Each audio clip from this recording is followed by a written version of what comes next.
Gente, pelo amor de Deus. Que frio é esse, véi? Que frio é esse? Do nada. Pim. Do nada, começou o frio. Do nada. Eu odeio frio. Eu vou falar os motivos pra vocês. Fala, gente. No vídeo de hoje eu vou falar coisa que eu gosto e não gosto de frio. Acabei de tomar banho e a pior coisa é tirar a roupa pra tomar banho. Tipo, quem não gosta disso? Imagina você tirar a roupa e ficar no banheiro. Pelo amor de Deus, gente, é a pior coisa se você sentir frio. Tomar banho no frio é a pior coisa que existe.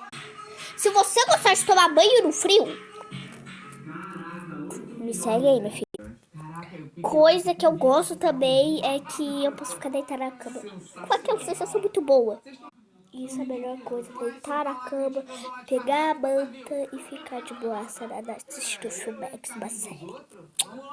Foi esse o vídeo, gente. Beijo, tchau!